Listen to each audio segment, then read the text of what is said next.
me give y'all another update on a story that we had covered here on Burn It Down with Kim Brown. Families of Axel Acosta and Brianna Rodriguez, who died at Travis Scott's AstroWorld, settle lawsuits. Now, obviously, we remember. I'm so devastated still for these families because as a concert goer, and again, as somebody who has found themselves almost crushed to death. I'm not going to get into the whole story because y'all who know the story know the story. But a certain rapper had to come save me because I was going down. I was going down. I was getting crushed. So I can viscerally feel what perhaps these young victims were feeling, a feeling of complete helplessness of your body and your surroundings, and there's nothing you can do. It's almost like you're drowning in people. You know what I'm saying? But like it's different from the sensation of drowning in water because you can bloop bloop bloop, you can do something for yourself, right? In the water situation, but when you are being crushed by people against you at all sides and you feel the breath leaving your body, it is a very, very scary situation. That's why I'm still so devastated for the families of these young people. So let me read this piece. Who wrote this? The Houston Chronicle. The families of two people who died during last year's Astroworld Music Festival have settled wrongful death lawsuits that they had filed, according to their attorneys. 10 people were killed and hundreds others injured during a massive crowd surge at the November 5th concert at in Houston, headlined by rapper Travis Scott. The settlement terms for both lawsuits were confidential, as kind of expected them to be. Attorney Tony Busby announced Wednesday that the family of 21-year-old Axel Acosta had settled its lawsuit against more than 20 defendants, which included Scott and Live Nation, which is the festival's promoter. Quote, Axel Acosta was a beloved son and brother and student. He was kind and loving. He is greatly missed. Please keep his family in your prayers, Busby said in a statement. Oh, you guys hear the train going by? It's very loud. Acosta, who was a computer science major at Western Washington University, had traveled alone to Houston to attend the festival. Authorities initially had trouble identifying him.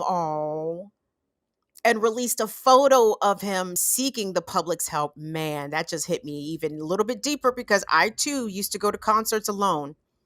KTRK TV first reported that the family of another victim, 16-year-old Brianna Rodriguez, had also settled the lawsuit. Court records showed that Rodriguez's family had settled their lawsuit against defendants Live Nation, Travis Scott, and others back on July 22nd. Her family previously described Rodriguez as a high school junior in Houston who had loved to dance.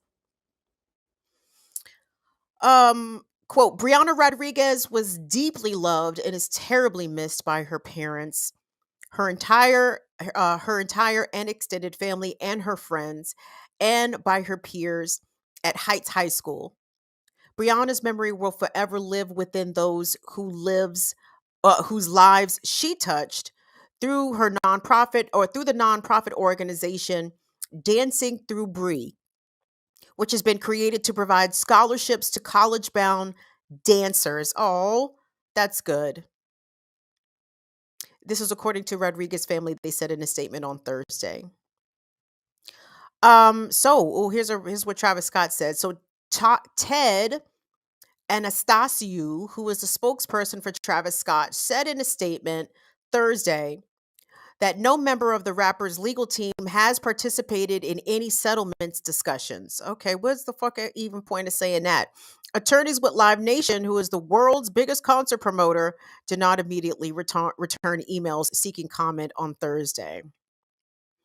Within the last few weeks, the families of at least 3 other victims who died at the festival have amended their lawsuits to include Michael Rapino, who is Live Nation CEO and president, as a defendant, according to court records. Good. Name every fucking body. Run them goddamn pockets. Live Nation attorneys have asked that Rapino be dismissed from the case because the family's attorneys have failed to show that he was personally involved in any matters related to the festival, according to court records. More than 500 lawsuits were filed after the deadly concert. The 10 people who died were among 50,000 who attended the festival. Those who died ranged in age from 9 to 27 years old. Roughly 300 people were injured and treated at the scene, and 25 were taken to hospitals. Those killed died from compression asphyxia, which sounds very accurate. Compression asphyxia. So I'll make this brief. So anyway, for y'all who don't know, when I was probably about 19 or 20, I went and saw Red and Meth at the Ritz nightclub, 9th and E Streets Northwest. Red and Meth came out on stage, and again, this is nothing against Red and Meth. They did nothing wrong. In fact, Redman saved my life. But long story short, at the time, I was very little, 5'2". I was very small. I was very small chick.